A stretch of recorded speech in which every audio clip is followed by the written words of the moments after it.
wakala in Arabic are protection, delegation or authorization. Legally, wakala refers to a contract in which a person with full legal capacity allows another to conclude a specific lawful transaction on his or her behalf, either freely or with the imposition of a charge. An agent which is wakil is a person who develop contractual relationship between a principal which is muwakil and a third party.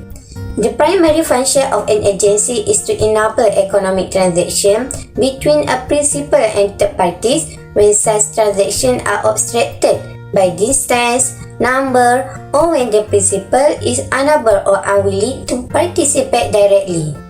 Except from that, wakala is defined by the accounting and auditing organization for Islamic finance institution as the act of one party delegating to other to act on its behalf on what might be a subject matter of delegation. The majority of jurists agrees that the wakala contract is built on four pillars: the principal, which is muwakil, the agent, which is wakil, the subject matter, and lastly by the parties, which include offer and acceptance. Basically, wakala is a kind of responsibility, whereas the agent has to discharge his delegated task in the way the trustee discharges his responsibility. Next, murabaha. Murabaha is an Islamic financial structure that works as a contract fixing the price of goods or items as required by a customer. In response to the client request, the bank creates a contract outlining the item cost and profit with repayment often made in installment. This sort of loan is acceptable in Islamic nation since it charges a fixed fee rather than riba, which is interest. According to the religious concept, money is only a medium of exchanges and has no inherent value. So, bank must charge a flat fee for continuing daily operation. In a murabaha contract for sale, the banks buy an asset and then sell the asset back to the client with a profit charge. This type of transaction is halal or valid according to Islamic Shariah. The objective of murabaha is to finance a transaction without requiring interest payment, which are considered riba in Islam and is it forbidden. Murabaha has become the most frequent or default sort of Islamic financing that will ease customer affairs in conducting Islamic permissible transactions. Moving on to legal background based on dalil. Islamic jurists agreed that Al-Quran is a primary source of law and the most authoritative. The Al-Quran is considered the miracle of the Prophet of Muhammad SAW, the most authoritative guide for all human beings and the primary source of Shariah. It is also agreed by consensus that Al-Quran is a primary source of law. This is based on the fact that Islam urged its followers to refer to Al-Quran in solving problems that occur in their daily life. As commanded by Allah Subhanahu wa Ta'ala in Surah An-Nisa verse 59, where He says, "O you who believe, obey Allah and obey the messengers and those charged with authority among you. If you differ in anything among yourself, refer it to Allah, which is Al-Quran, and His messengers Sunnah. If you do believe in Allah and the last day, that is the best and the most suitable for final determination." In the famous hadith of Mu'az bin Jabal, the Prophet Muhammad SAW confirmed the methodology for giving any hukum or rulings when Mu'az had the conversation with the Prophet before leaving for his appointment as governor of Yemen. In this hadith, the Prophet reminds us to refer to Al-Quran and Al-Sunnah in solving any issues or any problem. In fact, all four of Khalifah Ar-Rashidin used to decide every issues by looking first into the Book of Allah and next they will refer to the Sunnah of the Prophet. Surah At-Tawbah verse 60 describe the concept of wakala, which means the alms are only for the poor and the needy, and those who collect them, and those whose hearts are to be reconciled, and to free the captives and the debtors, and for the cause of Allah, and for the wayfarer, a duty imposed by Allah. Allah is the knower and the wise. Last but not least, Allah says, those who eat the riba will not rise from the grave except as one rises who is beaten by Satan into insanity. That is because they say, trading is only like usury. However, Allah has made trading lawful and forbidden usury. To whomsoever that the admonition has come from his Lord, then he desists from usury, So what has already passed, usually he had taken before, is for him, and his affair belongs to Allah. And whoever return to usury, these are the inmates of the fire, they shall abide in it forever. This is verse 275 of Surah Al-Baqarah, which describe the concept of murabaha, which is Shariah compliant that prohibit interest and riba. The definition of wakalah is to delegate a person to do something or take care of certain things. The wakalah contract will only occur after a person who give the authority, which is al-mutawakkil, and that person berakad give the authority to do something or business that is delegated al-mutawakkal to the representative, and the representative accept the agreement, which is the sigah of the wakalah contract.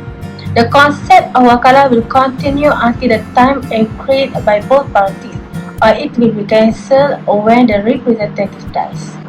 On to May 2019, BIMB has launched a new service that is the payment of zakat savings or investment that is using the concept of wakalah.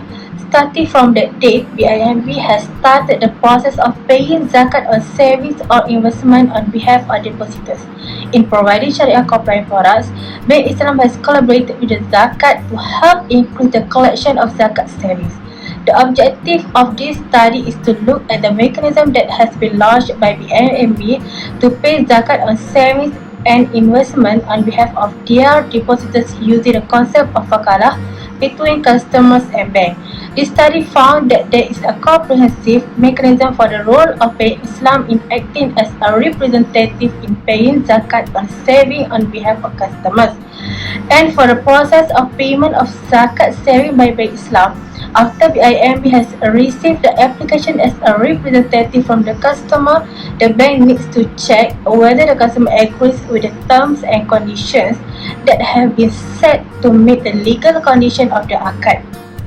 The BIMB official involved will explain about the concept of wakalah use and how to pay zakat saving to customer. If the customer agrees to the akad, then the officer will perform maintenance in the customer information system. For example, on each October 31 starting from 2019 or in the customer's contracted year, the customer's zakat saving or investment calculation will automatically be calculated based on the remaining balance method in the customer's account on that date.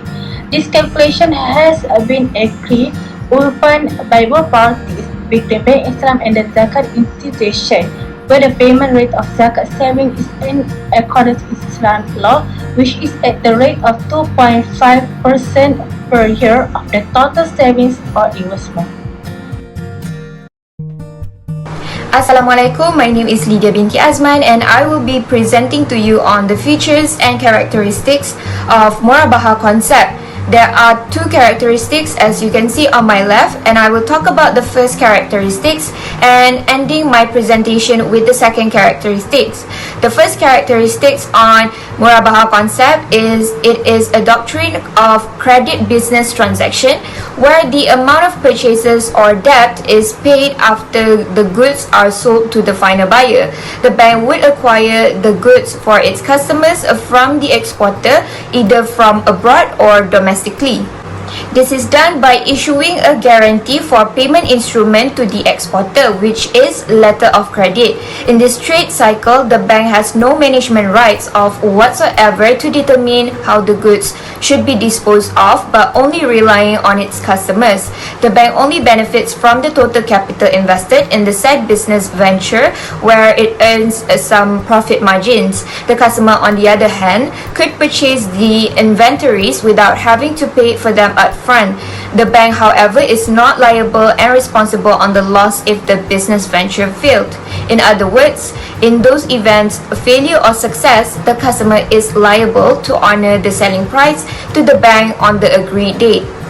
The second characteristics of murabaha concept is the best way for murabaha according to Shariah is that the bank itself purchases the goods and keep it in its own possession, or purchases the goods through a third person appointed by the bank as an agent before the bank actually sells it to the customers. However, in an exceptional cases where direct purchase from the supplier is not applicable for some reason, it is also allowed that the bank makes the customers as their agent to buy the goods on their behalf.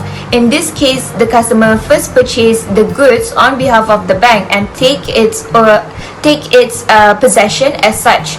Therefore, the customers purchase the goods from the bank for a different price. And that is all from me. I will pass you to the next presenter.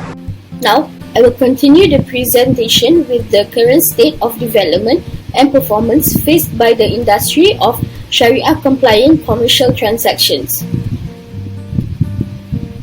The halal industry, particularly the halal food market, has developed a new position in the current global market environment due to seemingly increased acceptability among Muslim and non-Muslim consumers.